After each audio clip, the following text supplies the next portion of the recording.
Hello everyone. आज हम start करने वाले हैं क्लास 8 के सोशल साइंस की वर्कशीट नंबर 17। डेट है आपकी 23 नवंबर 2020। आज की वर्कशीट का जो टॉपिक है आपका वो है आकार और स्वामित्व के आधार पर उद्योगों का वर्गीकरण, जो कि आपके भूगोल के चैप्टर 5 उद्योग से लिया गया है। तो स्टार्ट करते हैं इसके पैराग्राफ से। प्यारे बच्चों, पिछली वर्कशीट में आपने जाना कि उद्योगों से अभिप्राय उन आर्थिक क्रियाओं से है जिनका संबंध उपलब्ध संसाधनों को उपयोगी वस्तुएं बनाने में किया जाता है। यानी लास्ट की वर्कशीट में आपने देखा था कि उद्योगों का मतलब होता है उन आर्थिक क्रियाओं से जिसमें कि हम संसाधनों का इस्तेमाल उपयोगी वस्तु बनाने में करते हैं। जो कच्चे माल होते हैं उनका हम उपयोगी वस्तु बनाने में प्रयोग करते हैं। उद्योगों का वर्गीकरण कई आधार पर किया जा सकता है। इस वर्कशीट में हम आकार और स्वामित्व के आधार पर उद्योगों के वर्गीकरण को समझने का प्रयास करेंगे।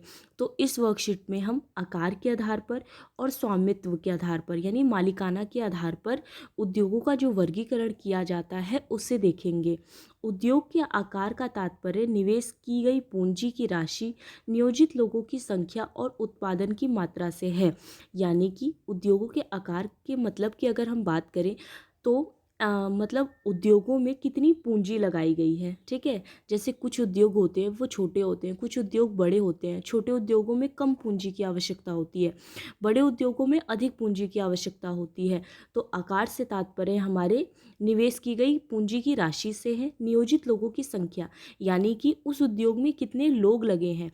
अगर छोटा उद्योग है तो कम लोगों की आवश्यकता होती है, बड़ा उद्योग है तो उसमें ज़्यादा लोगों की आवश्यकता होती है। इसके अलावा उत्पादन की मात्रा, छोटे उद्योगों में जो उत्पादन होगा वो कम मात्रा में होगा, बड़े उद्योगों में मात्रा अगर हम मात्रा को देखें तो वो ज़्यादा होगा। ठीक है, आकार के आधार पर उद्योगों को दो भागों में बांटा जा सकता है, लघु आकार के उद्योग और वृहत आकार के उद्योग। ठीक है, तो अगर हम आकार के आधार पर बांटें तो दो तरीके से बांट सकते हैं, एक है लघु उद्योग और एक है वृहत आकार के उद्योग। कुटीर या घरेलू उद्योग छोटे पैमाने के उद्योग हैं जिसमें दस्तकारों के द्वारा उत्पादों का निर्माण हाथ से होता है। तो जो लघु उद्योग होते हैं उसमें जितने भी हमारे उत्पाद होते हैं उनका जो निर्माण होता है वो हाथों से होता है। ठीक है, छोटे पैमाने पर किए जाने वाले उद्योग जिसमें पूंजी भी कम लगती है और जो लोग होते हैं वो भी कम लगे हुए होते हैं, जैसे कि टोकरी की बुनाई करना, मिट्टी के बर्तन बनाना, गुड़ बनाना, साबुन बनाना, मोमबत्ती बनाना। तो ये सारे जो हमारे एग्जाम्पल हैं ये सब हमारे लघु उद्योग के एग्जाम्पल हैं। फिर आता है आपका बड़े पैमाने पर यानी बृहत आकार के जो उद्योग होते हैं। बड़े पैमाने के उद्योगों में अधिक पूंजी और अधिक श्रमिकों की आवश्यकता पड़ती है। ये उद्योग बड़ी मात्रा में वस्तुओं का उत्पादन करते हैं। इन उद्योगों में यानी इन इंडस्ट्री में जो वस्तुओं का उत्पादन होता है वो भी बड़े स्तर पर होता है। प्रायः इन उद्योगों को आवासीय क्षेत्रों से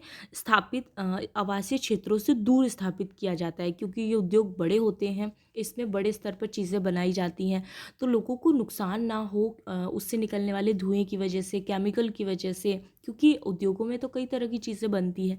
इस वजह से उसे आवासीय क्षेत्र यानी जहाँ लोग रह रहे होते हैं वहाँ से कहीं दूर ले जाकर स्थापित किया जाता है। ठीक है, फिर आ जाता है आपका स्वामित्व के आधार पर उद्योगों को निजी क्षेत्र में, सार्वजनिक क्षेत्र में, संयुक्त क्षेत्र में, सहकारी क्षेत्रों में वर्गीकृत किया जाता है। एक एक करके हम उसे देख लेते हैं। सबसे फर्स्ट है आपका निजी क्षेत्र। निजी क्षेत्र के उद्योगों का स्वामित्व और संचालन एक व्यक्ति या व्यक्ति के समूह द्वारा किया जाता है।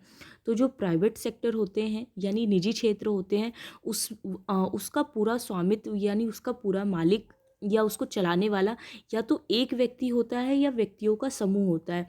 वो पूरा जो सेक्टर होता है वो उस आदमी के ऊपर ही डिपेंड करता है, यानी हर काम जो भी उससे रिलेटेड फैसले होंगे वो वही व्यक्ति करेगा या व्यक्तियों का जो समूह होता है वो करेगा। फिर आ जाता है आपका सार्वजनिक क्षेत्र के उद्योगों को स्वामित्व और संचालन सरकार के द्वारा होता है।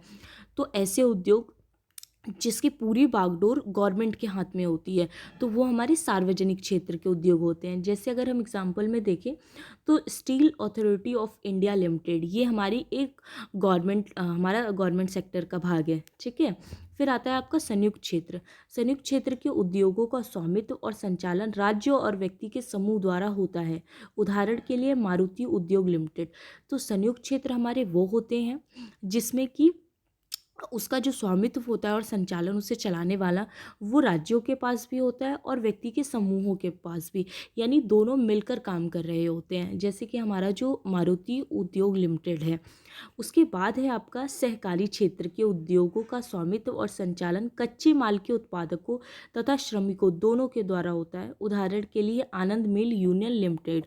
तो हमारी जो सहकारी क्षेत्र होते हैं उसका स्वामित्व और संचालन कच्चे माल के जो उत्पादक होते हैं या फिर श्रमिक होते हैं, ठीक है, कच्चे माल जो होते हैं हमारे उसके उत्पादक और जो श्रमिक होते हैं, जो श्रमिक उसमें लगे होते हैं उसको बनाने के लिए दोनों मिलकर इस काम को कर रहे होते हैं। जैसे कि हमारा जो एग्जाम्पल में हमने देखा आनंद मिल यूनियन लिमिटेड।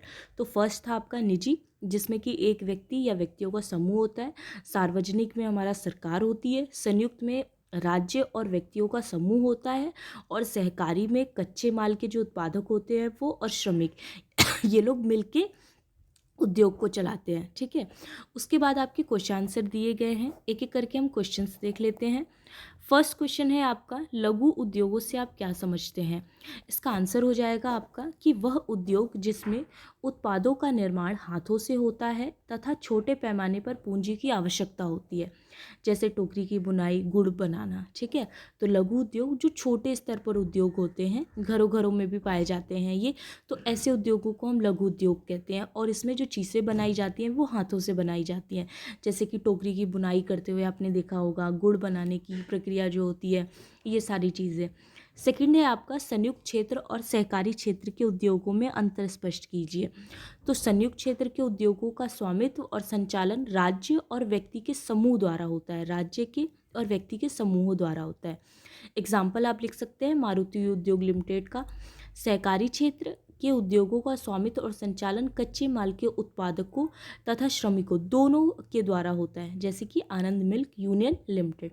तो दोनों के बीच में अंतर है, आप इसे लिख सकते हैं, ठीक है। थर्ड क्वेश्चन है आपका घरेलू उद्योगों से प्राप्त वस्तुओं की सूची बनाइए। तो इसमें आप और भी चीज़ें लिख सकते हैं, मैंने 5 चीज़ें लिखी हैं। टोकरी की बुनाई, मिट्टी के बर्तन बनाना, गुड़ बनाना, दिए बनाना, मोमबत्ती बनाना, ये सारे घरेलू उद्योग की वस्तुओं की सूची है आपकी, ठीक है, छोटे स्तर पर किए जाते हैं जो। फिर है आपका फोर्थ बृहद बड़े पैमाने के जो उद्योगों को घने बसे आवासीय क्षेत्रों से अलग दूर क्यों रखा जाना चाहिए, अपने विचार दीजिए। तो जो बड़े पैमाने के उद्योग होते हैं, जो बड़ी बड़ी इंडस्ट्रीज़ होती हैं, इनको दूर क्यों बसाया जाना चाहिए, जो आवासीय क्षेत्र होते हैं जहाँ पर बड़ी संख्या में लोग रह रहे होते हैं वहाँ से दूर क्यों रखा जाना चाहिए। तो इसका फर्स्ट कारण है आपका कि उद्योगों के कारण कोई दुर्घटना हो सकती है, ठीक है। हमने हिस्ट्री में भी बहुत सी ऐसी दुर्घटनाएं पढ़ी हैं जिसमें उद्योगों की वजह से लोगों को बहुत प्रॉब्लम फेस करनी पड़ी है। तो उद्योगों की वजह से कई सारी चीज़ें हो जाती हैं अक्सर, जैसे कि विषैले पदार्थों का प्रभाव लोगों की सेहत पर पड़ सकता है। बहुत सी ऐसी इंडस्ट्री होती है जिसमें बहुत से मतलब केमिकल्स वगैरह की जो फैक्ट्री होती है उसमें कई सारी ऐसी चीज़ें होती हैं जिससे लोगों की सेहत पर असर पड़ता है उनके केमिकल्स की वजह से। उद्योगों के कारण प्रदूषण फैल सकता है, उद्योगों से लगातार धुआं निकलता है तो उससे प्रदूषण फैल सकता है, जिससे कि लोगों को फेफड़े से संबंधित बीमारी हो सकती है, क्योंकि उससे जो निकलने वाला धुआं होता है उससे हमें सांस लेने में भी बहुत प्रॉब्लम होती है। और वो धुआं अगर हमारे फेफड़ों तक पहुँचे, मतलब फेफड़ों तक जाता है, तो उससे हमें हमारे फेफड़े ख़राब होने तक के चांसेस होते हैं, ठीक है। फोर्थ है आपका उद्योगों से निकलने वाली गैस से आंखें, त्वचा और फेफड़े क्षतिग्रस्त हो सकते हैं। और उससे निकलने वाली जो गैस होती है, कई गैसें जो होती हैं वो बहुत हानिकारक होती हैं, तो उससे आंखें, त्वचा, फेफड़े सारी चीज़ें खराब हो सकती है, ठीक है। इसके अलावा वहाँ पे परिवहन भी बहुत आते जाते रहते हैं, आप ये भी एक पॉइंट अपनी तरफ से ऐड कर सकते हैं, ठीक है।